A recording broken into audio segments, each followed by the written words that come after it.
Welcome to episode 38 of the Pitbox podcast. We are back in action after a few months off. You know, uh, life happens, but hey, we got some good things to talk about today. It's me, Chris, and Gartrell. How you guys feeling? Oh. I guess that says We've it been all. experimenting with the Zoom, as you can tell. This guy has like some premium tier that I'm not aware of, and I'm the one paying for it. Honestly, like top tier autofocus, in motion, you name it. Anyways, how Yeah. you got? How's everybody doing? Good, good. Yeah. So, Awesome. in the time that we've been going, I actually had a very cool experience. Back in May, I did the 3 day skip barber school in the F4 cars at Lime Rock. Listen, man, this is something I've been waiting for so long. Like, I actually paid for it last year, and it was just so much anticipation. Like, oh man, I finally get to drive a Formula car in real life. And you work so hard and you finally get to this moment and it just feels so amazing. It's like, oh, we did it. We're here. And then it's almost like another confirmation or another stamp that, yeah, I'm here, I'm doing this, and I'm serious about it. But it Mm. was just an amazing 3 days. Like the first 2 days, the sun was out. It was perfect. It was a great way to get to know the car. The way they have the school set up is that it's a mix of classroom sessions as well as on-track action. And then there's also different drills and things that you do in like an Ultima and the rental Mustangs that they have. But primarily, you spend most of the time driving the Formula 4 car. And yeah, the like I said, the first 2 days you alternate back and forth between the classroom and the track. On track, you're doing skill-based things such as overtaking, lead follow Mm. instructors, and then once you get to the third day, you do stop box, which is pretty much they'll set up a few cones on the straightaway, and almost every lap you will stop and they will provide feedback to you over the microphone. Like you'll have instructors at different sections of the track, and Mm. as you go around, they'll stop you. The instructor that's standing in the stop box will just hold the walkie-talkie up to your ear. The instructor will tell you the feedback, and then you keep going. If there's nothing that they have to say, they basically will give you a point by as you approach the box, and you just keep on lapping the track. And then Oh, for like the very, very end of the school, you basically are just out there, no stop box, and you're just running lap after lap. And there's no real need for you to come in unless you have to. But that's the best part because that's like the culmination of the school and all your skills. And what's better than having Lime Rock almost to yourself on a weekday in a Formula right. 4 car? Like, come on, how much better does driving get than that, relatively speaking? But something that was actually interesting is on the third day, it rained. And it rained almost the entire day. And once we got to the last session where it pretty much is open lapping, it was an interesting mix of conditions because while the track wasn't really wet, wet, it actually was raining. So it was just a light rain. Mm. But I chose to still use the rain line, which we learned earlier in the day, doing lead follow with the instructors. And overall, it added to the educational experience because not only did you get a chance to drive in the dry, but you drove in the wet too. And early in the That's day, true, actually. it was significantly more wet than it was in the latter part of the day.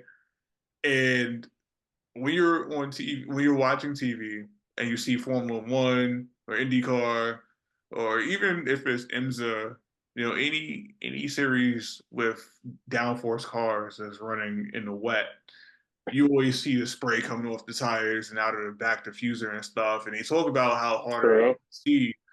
but you don't always necessarily realize how hard it actually is to see until you're in there.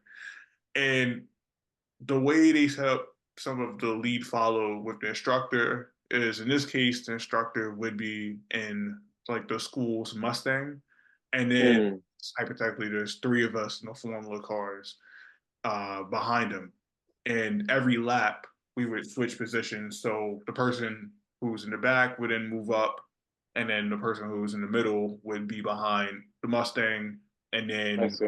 the person who is behind the Mustang will drop back all the way to like, Basic rotation. yep, basic rotation. And at first they're taking it easy as they're showing you the rain line. The rain line is pretty different than the racing line. For my not astute car peoples and racers out there, normally when the track is dry, you want to make sure you hit the apex and you're trying to shorten the distance around the track as much as possible. However, from the oils within the rubber of the tires, that makes it slick when it rains. So Mm, the rain line is essentially offline. You're off of that line where you would have more grip. And as most race cars do, for dry weather, you have slicks, so there's no grooves in the tires. But for rain tires, they're treaded more like your regular street tire. Uh, but like I said earlier today, they're showing us the rain line, then gradually they start to increase the pace. And mm, it was funny when it was my time to then move up behind the Mustang. It was like I was giving them space because I mm. was trying to be aware of what's going on. Like Lime Rock is real slick in the wet. Yeah, I'm in a Formula car, first time obviously driving one in the wet. So I'm trying to see where the Right. pools are, where the streams are, and I must have left a bit more of a gap than I realized. So then when it was my turn to catch up to the Mustang, I had to gun it. And the freaking instructor is gunning it too. I'm like, what's going on here? And then like as I'm getting closer, I'm like, yo, it's like a wall of water smacking me right in the face. I can't even really see right now. That was like the only WTF moment that whole third day. But like other than that, it was like a surprising amount of grip out there. Now, of course, like I'm not going 10 temps, like this just unnecessary. But for what Hmm. I was comfortable with, actually, there was a surprising amount of grip for the wet weather. Interesting. Imagine at full tilt how much it would have, or like how much water would have been flying towards you. Yeah, and when you see videos or even in person, like you said, you see how high the water shoots up off the tires and from the. Crazy rooster tails. But like in person, you're like, oh man, this is kind of crazy. Like, what am I doing? And then you're like, okay, you know what? I got True. this. So So what I was guess Steve, go ahead, Gartrell. so I was gonna say what was so through your training, because you've been doing different types of motorsport trainings through sim racing, obviously karting, what felt the most relevant to your experience, or allow me to rephrase, what piece of your training was the most relevant to getting in the car and performing well? I would say it's two things. It would be the iZone preparation last year of actually like driving in the Formula 4 or 3 tub, uh, Right. having that real sim experience. And that's the most realistic simulator I've been in. I think that experience, because the main thing that's challenging about the Formula cars, and this is probably most race cars, initially is the brakes, because the brake pedal is so stiff Yeah. that it's kind of like you feel like you're stepping on a wall. It's the pedal doesn't really move that much, and at first it really doesn't make any sense to you until you get used to it and you really start getting into the pedal, and you're like, okay, I understand why the pedal is this hard, and I can see why uh, in a street car this is unreasonable, but for these Mm, purposes this makes a whole lot of sense.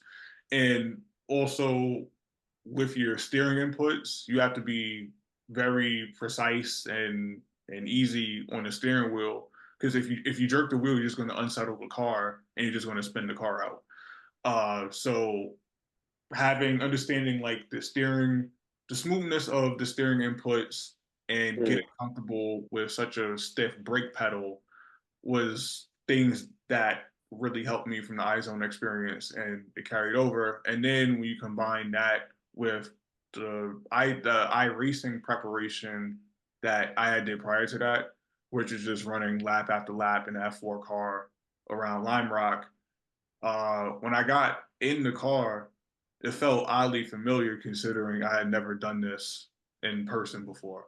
Like it didn't feel as foreign as I thought it was going to feel. Mm. Mm. The main difference, though, with the brakes between the F4 car that I drove versus the sim setup at iZone is that in the F4 car, there's a clutch pedal. So because I have a size 12 shoe, I had Mhm. to have my foot sideways. So like my heel is here and then the top of my foot is covering the brake.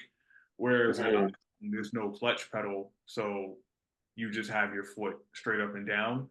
So it's kind of weird getting used to having your foot like this. And then I had to pull my heel back because otherwise I'd just be rubbing the top of the tub with my shoe. Actually, when I first got in the car, I realized that my regular shoe was rubbing the top of the tub. So they had to give me a half size smaller shoe just so I could actually drive the car.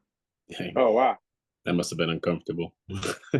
You don't think about it, you know. Walking around wasn't pleasant, but just take them off pretty much once you get out the car. Yeah, cool. That's enlightening. Thank you. True. So I guess Steve, if you don't mind, like break down the first day, like you getting there. Obviously, you're driving up to Lime Rock from NYC. What's talk us through like the initial process. Yeah, so when you get there, of course, you have to do your check-in, and then Mhm. the first classroom session is just talking you through pretty much how to drive the car, setting expectations for the weekend, talking about the week days, not weekend, setting expectations for what's going to happen, talking us through the processes and the agenda for that day in Right. particular. Then they actually bring you out to the cars. They in advance, like when you sign up, they ask you for your weight and size because then they set certain cars up with certain size seats, and then they Interesting. group people who are equally sized into the same car. So if someone is the same size as me, they would just be in a different session, but we use the same Makes sense. car essentially. So Right. then, uh, like the head instructor, Ken Fukuda, he'll get in the car. He'll explain to you, here's how you start it. Uh, Here's your gas, brake, clutch. Here's how you should take off using the clutch. Mhm. He will explain other procedures, and yeah, and then you get strapped in, and you start off with some lead follow, which is amazing. It's like Heck yeah. you get in the car in like a typical Formula car. You have your feet above your ankles, and then you're getting strapped in. I couldn't even like see my belt, so or at least the buckle rather. So I had to have like this Oh wow. actually tighten me in and stuff. Put the steering wheel on. You flick the switches. You get that nice fuel pump, and then you fire it into life, and then the whole car is just vibrating, and it's like you're like it's crazy. So Like, oh yeah, we here. It's yeah, time to go. yeah, we're here. So just like any other racing semi-automatic automatic shift, when you first put it into first gear, you get like this real Mhm. solid clunk. Uh, I can't make that noise, sorry, but if you ever Oh, watch a it's like it's a video, really loud. yeah, you really hear that super loud clunk. Um, And then, like I said, there's the clutch is actually on the floor as opposed to on the steering wheel. So the foot box is real tight. It's like I've felt heavier clutches, but it's like the Mm, travel on this one was pretty short, and right. it still was kind of strong. So taking off kind of still was like a street car. You give it some gas, let it off real easy till you're moving, and then you let off the clutch. And you don't need the clutch again until you come to a stop. Mm. And then you roll out the pit lane, you're going pretty slow, and then you go in a second, and the whole car like jerks and, and stuff. You're going so slow while you're Yeah. shifting, and Mm, all the vibrations and stuff, and like, oh my god! And as you continue to build up the speed, it starts to come together a bit more. It starts to make more sense. So if when you're going full throttle or even 75% throttle, suddenly the shifts are smooth. You're pulling the paddle and it's fine, and then at first you're not going fast enough to really get into the brake pedal. Like there's no need to really slow down Mm. that much. But mm, as you're initially pressing it, you're like, oh man, like there's so much more pedal to go. This is taking so much effort, but whatever. And then it's funny as you let off the crazy turbo flutter and stuff from the boost, which makes it pretty dramatic at low Right. speed. But you Because just you're get literally outside with it. yeah. So you're just getting this initial like almost overwhelming sense of sensory overload. Right. This Uh, euphoria from yeah, because all it's of like, the oh man, like being on we're overload. here. This is real. Right. That must have been so amazing initially. Yeah. so it seems like your experience was like really, like visceral. Like it was real. It was like, like very like real, very exciting. I guess I wonder like what so there must have been like a million things going through your mind. Obviously they're teaching you things on paper, so to speak, like in a classroom setting, and they're teaching you things obviously in the car and while you're on track. But I think what my question would be, what are the top three takeaways Mm. from the experience that you didn't know before, or maybe that something that maybe clicked or made a bigger realization. You made a bigger realization of after seeing it in this classroom setting or seeing something like a principle applied, on track. Um. So to come back to like the braking, for example. So when you're training in the sim, like obviously talking about the iZone sim, the brake pedal is a real brake pedal. So it's very representative of Mm. what you experience in a real car. But Hmm. because you're in the sim, you don't feel the G forces of the car slowing down. You're just visualizing the car slowing down, and you just have to, True. just like any other sim, feel through the steering wheel and looking at the screen and Visual perception. yeah, Hmm. feel like, Hmm. have I slowed down enough? Can I let off? Like just judging your braking overall.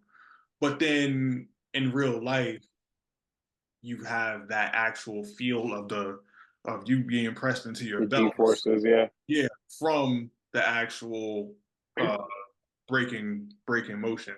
So that was something that was definitely interesting to take away from, because in my opinion, one of the things that makes a pro driver is their braking. I think that's where all the money is made, because the braking all the way up until the apex, that's the most Mm, important thing. Because if you nail Hmm. that, the corner exit is pretty simple. And then in a Formula 4 car, when it's dry outside, it doesn't have enough power to just break the wheels loose. So it's not like you're going to spin the wheels up if you just stomp on it. I'm not saying you should Hmm. just stomp on it. You should still feed into the the throttle. But if you do it, like there's no harm in the dry. Now in the wet, if you just stomp on it, you'll just spin the wheels up. And Yep. it happened to me like one of the first few laps that I did, because at Lime Rock for this, the Formula cars use the chicane while like the Mustang Mm, uphill. So you're going pretty slow. And then I stepped on it where I would normally step on it, and the car immediately just stepped out. So, I see. it's that reminder. But back to the braking. So feeling the brakes is from a G-force perspective is something that I took away, that is a reminder about how real this is as opposed to the sim. Because again, like you feel it, you have less feel in the sim versus like I'm getting all the feedback that I need in a real car. Other things that I took away that maybe I didn't necessarily know or think about before. Hmm. Um, I would say maybe I felt more prepared than I thought I was going to. Mm, Uh, because yes, I've driven Lime Rock a few times in my car, and of course, like I drive my go kart all the time. And then again, I mentioned the iZone experience, but right. it really didn't feel as foreign as I thought it was going to when I got in the car. I'm not going to say like, oh, I'm ready to race Lewis right now, but Mm, um, it The didn't. experiences between the karting and F4 are very similar in like their mechanics, right? Where it's just like your turning points, your braking points, things like that. It's like somewhat transferable. Is that what you mean? Or So understanding racing lines and where you want to actually apex and hit your minimum speed, all of that carries over between the cart and the car. They don't drive the same. Uh, mm, but the other similarities would be like the sense of speed, even though you're going slower in a go-kart, because like you're literally sitting on the floor and the track is smaller, your sense of speed is right. pretty much equal. And then like the agility of the cart and the car is pretty similar. With like street cars, people love to say, oh, this whatever, it could be 86 Miata, whatever, that's 2000. It's like a go kart, and it's like, well, not really. uh, yeah, It's close, but not really. yeah, like that feeling of no weight is pretty hard to replicate. That makes- And mm, I think the F4 car is sub 2,000 pounds. So if you, pretty light. yeah, I That think is pretty light. I think it's sub 2,000 pounds. Even if it weighs 2,000 pounds, like a small light car is still almost 1,000 pounds heavier. If you That's think, true, actually. I'm you know, curious. Okay. so like there's a pretty big difference in weight and agility there. Uh, but yeah, so like I said, I felt adequately prepared for the experience. There were some Mm. people there who had like never done a track day before, and I was like, this is pretty Interesting. cool to just jump into 3 days in the Out F1 the car. gate. Yeah. Yeah, that was actually going to be one of my other questions. I'm not going to lie. I was sorry, Christian. I was going to ask. Nah, Since we're man, do you think? like, we naturally segued into it. It's just like if someone off the street, who is really interested in racing, they want to take this class. Is it for beginners? Is it for people who have never set foot in a car or a cart and just want to get that experience, or is it something that you need to prepare for? You should prepare for in order to get the most out of it. Well, like I said, case in point, that some of the people there had never done a track day before. Like they don't do karting. They just they're fans and they had interest in it and they took the plunge. So you can do it without having any real experience beforehand. Maybe I probably would recommend that they do the 1 day course, uh, Mm, rather than Like a spend warm. money on the 3 days. But yeah. Mhm. yeah, you absolutely could just jump in regardless of your experience. Obviously, you Did want to you make sure you're not going to be intimidated or scared, because if you're intimidated, like this is not going to be good. did you Mm. notice anything like off with them? Did they seem like they were comfortable in the car after some instruction, or did it seem like maybe, like, to put it bluntly, like you were performing better than them since they had not, done these things before? Just out of curiosity. I mean, they seemed relatively comfortable. They didn't look scared. They weren't being uh As receptive. yeah, it's like they to me they picked up on it fine. Mm, You could tell who had some experience and who didn't for sure. But the way Skip runs the classes and with the level of instruction, again, you don't have to come in being an expert or having had significant experience to actually mm. to get it to get something out of the class. That's what I felt. But Cool, cool. again, like if I had never done a track day before, I would have just started with the 1 day class instead of the 3 day. But Mm, teach your own. yeah. Interesting. Out of curiosity, is that like a question that they ask you, in the app, I guess the sign up process? I can't remember if they asked. Because if they do, then that, of course that's useful because then they can tailor the instructor, according to each person's previous driving experience. Yeah, I can't remember exactly if they asked Hmm. if you have experience or not. I know for the next one that I'll do, which is the 2 day advance, you would have had to have completed the 3 day. So, like in that case, they already know you're starting at least a certain level. But I the see. I see. 3 day, I don't remember if they actually asked or not. But you get so much like individual feedback that they can help you regardless of whatever level you're at. So, do they give you any type of writing material? Are they giving you like footage? Do they share? Like, is there a drive that you guys share with, you know, instructors, advice or anything like that, or is that something that's too abstract? So you do get actual like written material, like a not a book, but like a handout that has some information.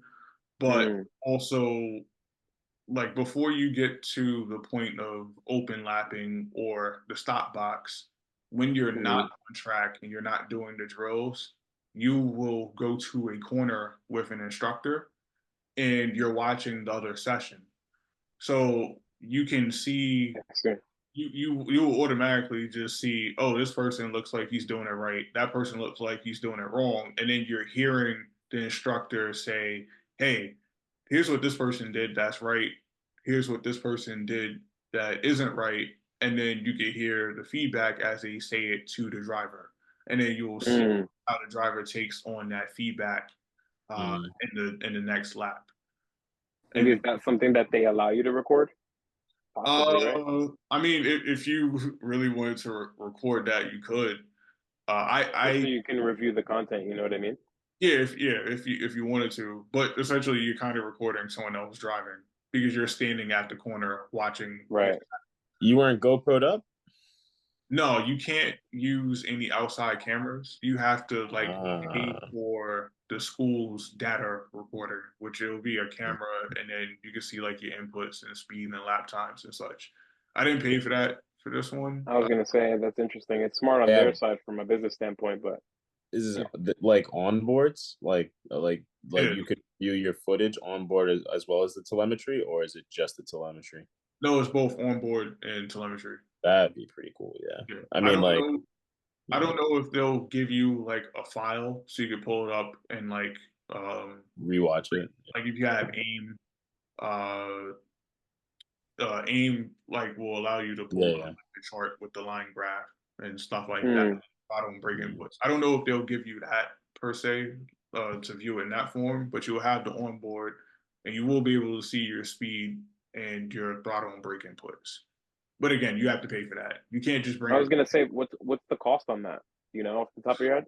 I can't remember. No. Uh, Okay. but Yeah, you can't just bring your GoPro and strap it to the car or your helmet. You know what I'm curious about? I'm curious about what was your like biggest feedback? Like let's say like you were on your day 3, you're doing your laps, and you get pulled into the box. Like, was there something that the instructors were telling you that you needed to correct, or any like outstanding themes that you were given that you have to improve upon, like maybe in your karting or in your sim racing time? The main thing for me was just using more of the brakes. So Mm, I I don't think I ever really got to 100% brake pressure. Mm, When I would have felt comfortable getting to 100%, it was raining. And it was like true. I don't I don't feel compelled. You're not even at max speed at that point, so you're not Yeah, gonna. yeah, it's a risk reward thing because Mhm. I'm just doing a driving school. There's no lap timer.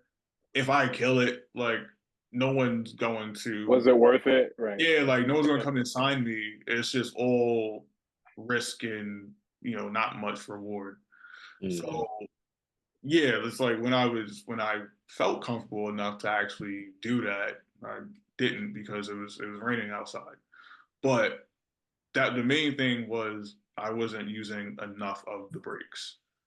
Because of course you want to hit that maximum and then bleed off mm, rather than like 75% and bleed off. And when I say this, I'm talking more so in like the hairpin going up the hill. Because you don't always, not in every single scenario, should you use 100% of the brake every yeah, time. Of course. But right. in a slow speed corner, typically you probably do want to get to 100%. Yeah, So do See, I you wasn't getting any of that. Like I never locked the brakes up. is there any practice that you can do to get that, like feeling of getting 100% pressure up, or is it more just like you have to keep getting in the car really to kind of get that experience? I know like in some pro places they probably have like the machines and equipments that can mimic that amount of force in a way that feels exactly how it would feel in the car, but that's probably really expensive. So what would you do in order to like kind of improve upon that skill for your? interesting. So if you're actually in the car, even though I don't like this approach, you could literally just go and just stomp on it as hard as you actually. That's not how I like to operate. I'm going to keep inching up to the Mm, to the limit as opposed to, yeah, let's just immediately blow through it. Because yeah. Right. yeah, like if you lock the tires up and you flat spot the tires, you're gonna have to pay for the tires. So you at some Oh point wow. will Okay. have to get to the point of locking the brakes up just so you can see what 100% is, but you shouldn't lock them up every single time. It's just and it's just not effective. Besides the whole paying for tires thing.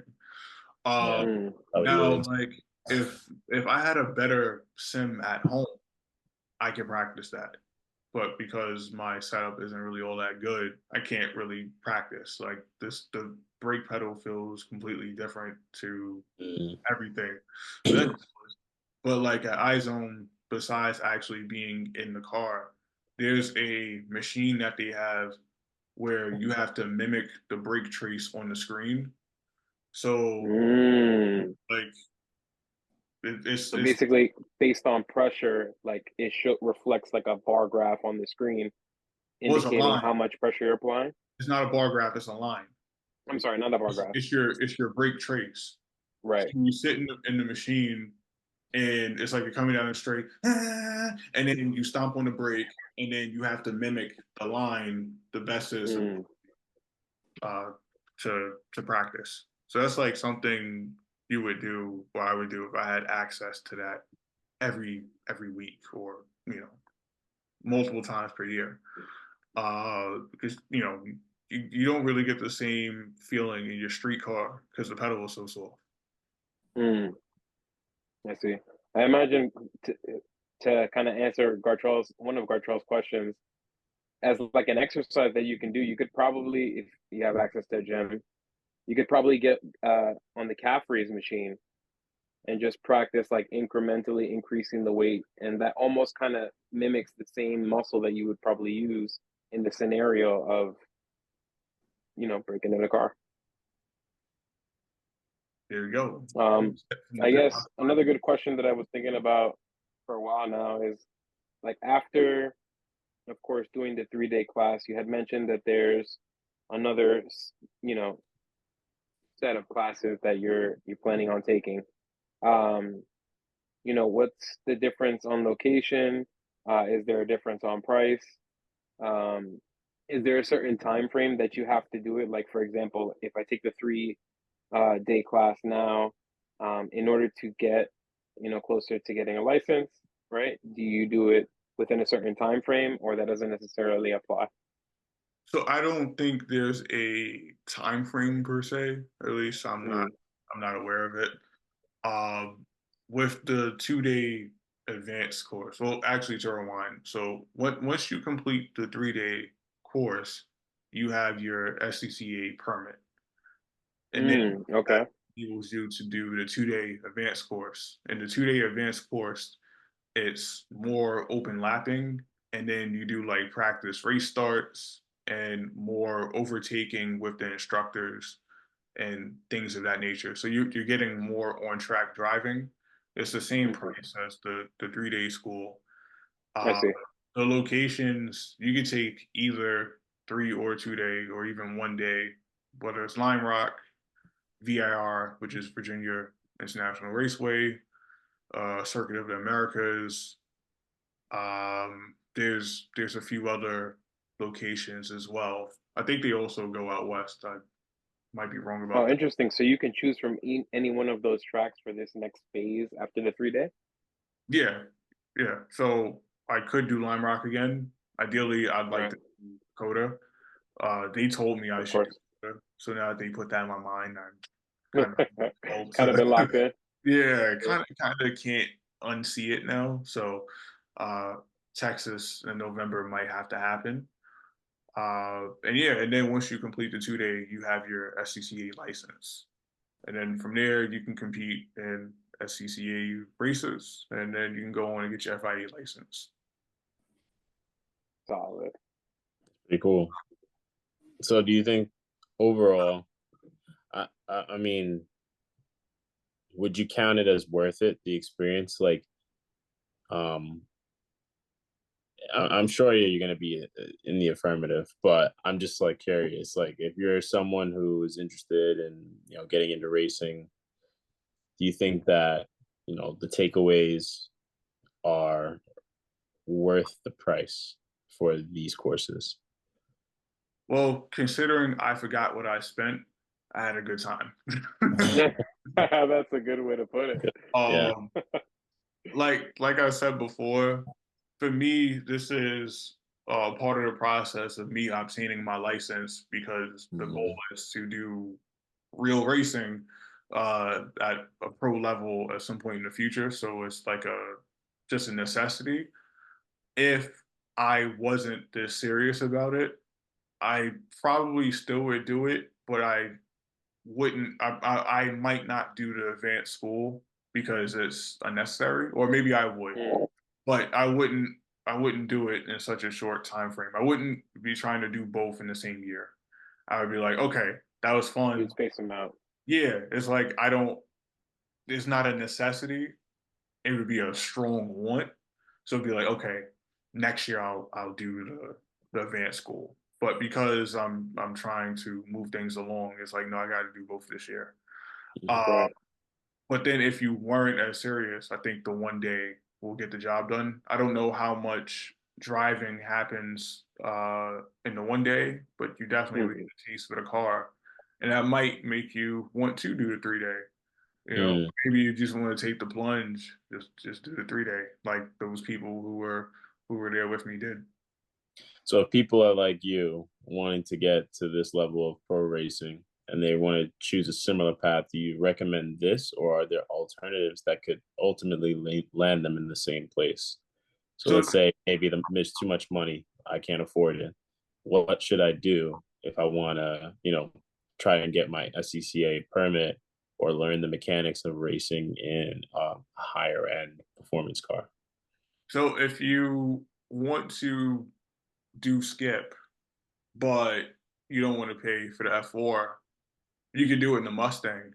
The Mustangs are cheaper, and I do believe Mm, get your permit and your license after completion of those classes. Like it's also 3 days and 2 days, Mhm. oh, just in the Mustang as opposed to the Formula car. So it is cheaper. There's also other driving schools too, like Lucas Oil Driving School, where you would race Formula Ford cars, which is like wingless Formula cars. Uh, right. and then Radford does it with Challengers. I want to say I can't say if they're Hellcats or not. I don't remember. But Radford is well, they kind of are ran by Jensen Button, or Jensen Button is involved in it, at least from the coach building streetcar side. Uh, but it's all the same company. But Mm. to my knowledge, if you want to drive a F4 car, I think skip is the only option you have. I think. Do you see a major advantage in potentially taking more than one course from different, uh, you know, different instructing, I guess, conglomerates? Uh, Probably not. I think you might just be tossing money out the window Mm. The because cost versus benefit isn't. yeah, because Uh, you're going to get the quality instruction at all of the schools I just mentioned. mhm. But to me, it's like once you've already hit that base level, it's about looking Hmm. forward as opposed to making lateral moves. That's Interesting. Okay. so I probably would be more interested in taking the 2 day and then trying to focus my efforts on seeing if I can do a race weekend with the F4 race series that they have at Skip Barber for next Right. year, as opposed to trying to then go and do another driving school that wouldn't even be Right. in the F4 car. You know, Right. I'm sure you probably can set up some form of testing, maybe more private testing and coaching with Skip Barber as well. Mm. I And was I was more so thinking in the sense that would that be advantageous, because of the exposure, uh, of attending multiple potentially, um, I think or there's really you really don't benefit. It's not yeah, as just beneficial. just stick with one school. Mm. Okay.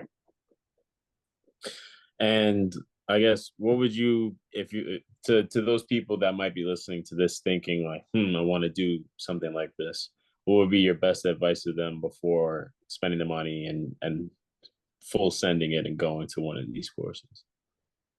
I would say think about how far you want to take this because again, it is a lot of money for the 3 day school. Uh, you can do the 1 day and get a taste for it, and maybe after that taste, you're like, oh, I need more of this. So you Mhm. can save up, and the next year or later that year, you can do the 3 day school.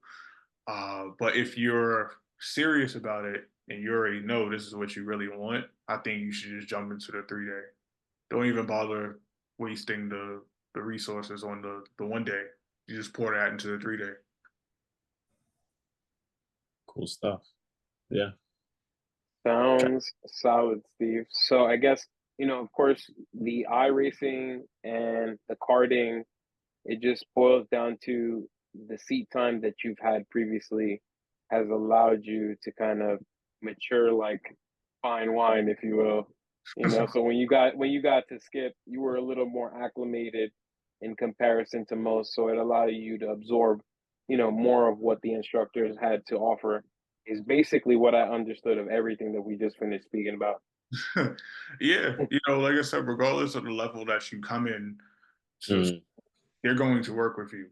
So, Hmm. things like lessons that I've already experienced, they might talk about in a classroom, but when we're out on track, they wouldn't necessarily be telling me things that I already know because they can see I already know that. They're telling me Right. things that will make me better. Like, okay, Mm, you need to get into the brakes a bit more. You're using like 30% of the pedal. You can do better. um, Right. make sure you're using this line in this corner. Make sure you're doing this and that, things of that nature. Whereas like maybe someone who didn't have that experience, they have to say, okay, make sure you're doing this and doing that. Like they'll just make the adjustment according to you. Like they're good enough instructors and they're experienced enough. And as you talk to them, you realize that they've done a lot of racing collectively. And Mm. so something else I'm really curious about, and this is probably more from me and my understanding of just like the progression of things, is so where would you go now besides like going to get your full SCCA license and going to that 2 day school? My mainly what I'm my main thought being, okay, I just got my SCCA license. Is this school's me taking these courses at this school or maybe other courses at different racing schools going to positively impact my ability to get on a team or get into like these actual professional races? Or again, like, could you do this through another media and then still end up getting on, a professional race team? Or is there more that's required? So to simplify, what would you do after you get your SCCA license? And is Skip Barber going to help you on your resume, so to speak, get you to that point? so for my specific situation, once I had my SCCA license, I would actually like to be able to participate in Skip's F4 series at some point in Mm-hmm. the year. Mm-hmm. Now that's all a funding thing because I think for this year it might have been like 15 grand per weekend. I'm not rich, so I can't just be like, oh yeah, well I got that right now. Let me put it on the black That's a card. heavy chunk of change, yeah. Yeah. Mm. So that adds up. So I'm not saying obviously I'll be able to do the whole season. That'd be wonderful. Mm-hmm. I need someone else to pay for that. But I think I can definitely get a weekend out of that. And then yes, it does look good on the resume because it shows that you have a certain level of experience and you've received a certain level of coaching before to get to the next level. Now, the other things you could do once you have your SCCA license, like you can participate in a lot of race series. Pretty much most of the amateur race series that you can think of, you're free to start racing in. Mm. Now, if you're like that rich, I mean, I still would say it's worth going for the coaching. But if you're that rich, then you probably could just skip to like F4 USA rather than doing like the Skip Barber one. And you probably could just do both because there's still some pretty good talent in the Skip Barber series. Like Dan Mm. Weldon's kid is in it. And there's some other good drivers who are participating and who have participated in the past. But yeah, I probably if I had that much money would just jump to F4.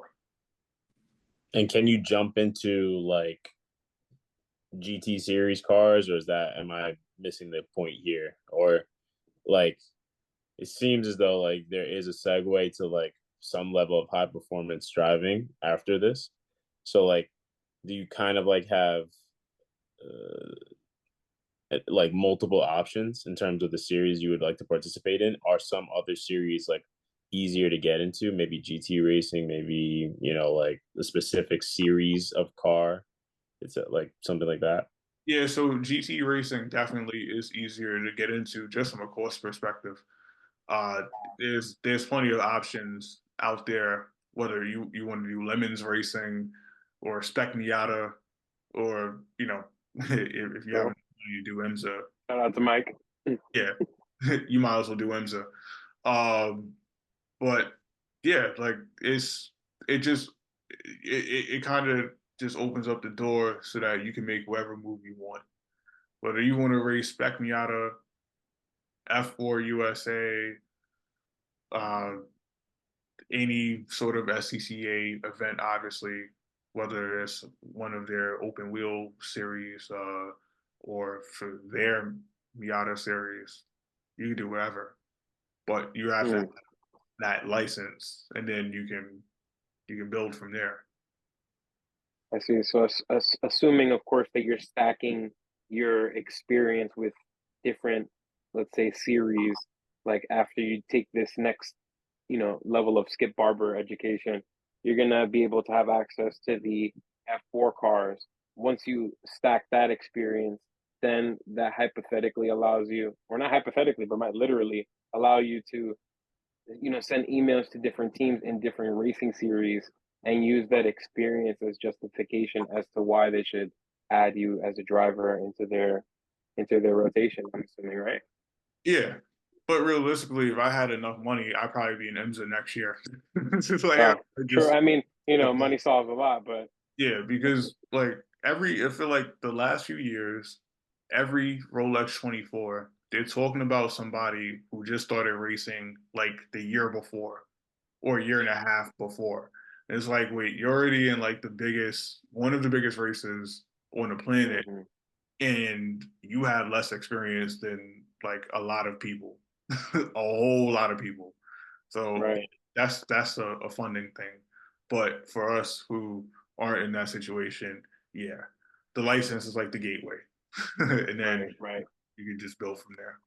So just to give the people some perspective, like at that level you were just referring to, what is the cost of buy-in, so to speak, For IMSA, approximately? Yeah. IMSA, you're definitely spending like if you're racing in WeatherTech, it got to be like 1 million at least to do Are we GT talking about per race or per season? for the season.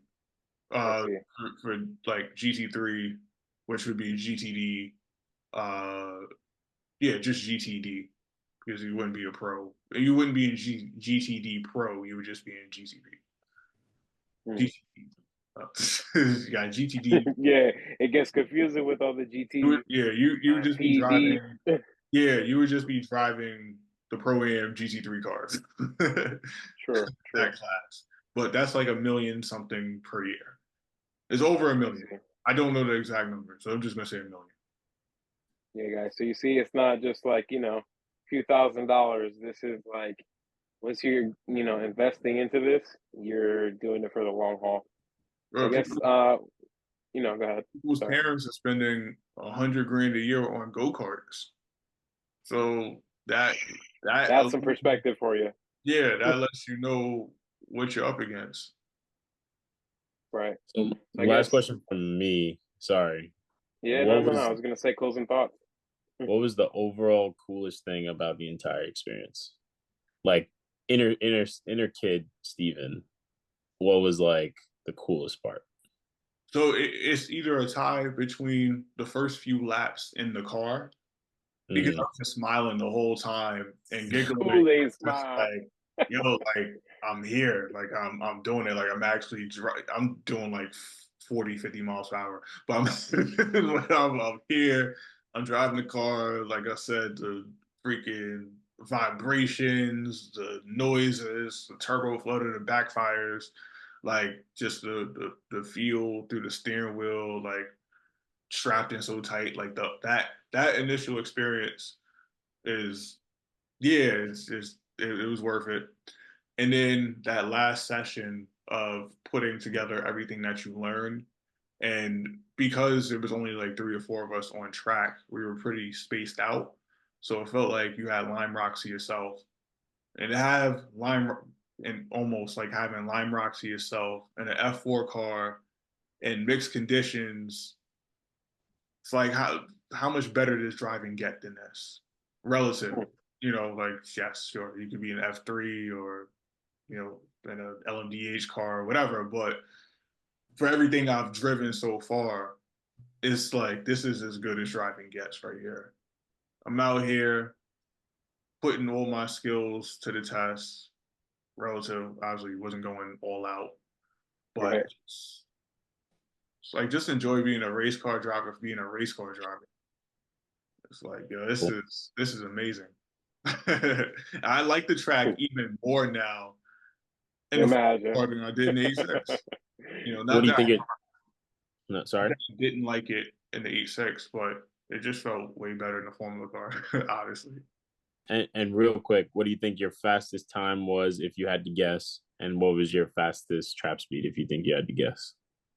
I couldn't even tell you about the fastest time because like the timer wasn't on and it wasn't like I know. If yeah, you I had to wasn't, guess, if you had to guess, like, okay, I just did a lap that felt really good. What would you guess it was? um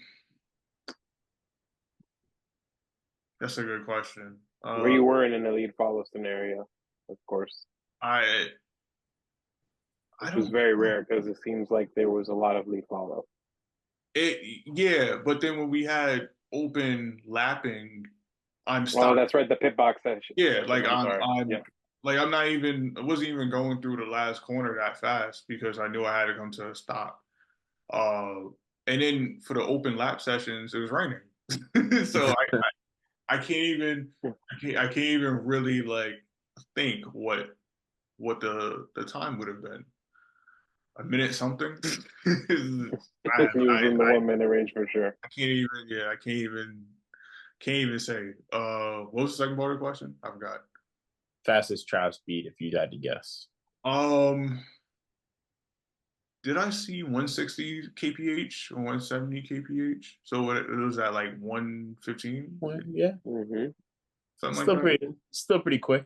Yeah, Definitely faster than your cart, yeah, yeah, Well, and it's maybe quick when you're faster like than literally the outside 86. too.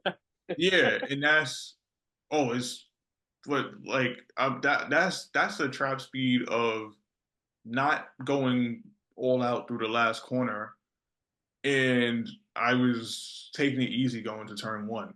Like I wasn't nearly as late on the brakes as I could have been. Um, So yeah, but again, like I'd have to like watch a video of how fast I was going in the 86. But it's like two complete different driving experiences, Yeah. Of course. even if you're on the same track. Leaving the third day, is there anything that you were yearning for more of aside from, of course, affirmation and more things in the trajectory of becoming a professional driver? More money. Of course, I should have took that one off also, but Yeah, definitely more money so I could just do more of it. okay, Could all use some of solid, that. solid. Oh yeah, Yeah. We'll make it happen. yeah, we're working on it every day. Yeah. So yeah, I mean, I pretty much went ahead and asked everything that I can imagine would be not only useful to the viewer, but also, helpful to gain perspective as to what's it like to take, a professional uh, driver training course that's multiple days. Obviously, we didn't really get too much into, what your stay was like because that's not really too important. Of course, you just find somewhere local and, find a place where you can actually rest and get yourself mentally prepped for the next morning. Yep. Yep. But yeah, we appreciate you guys listening.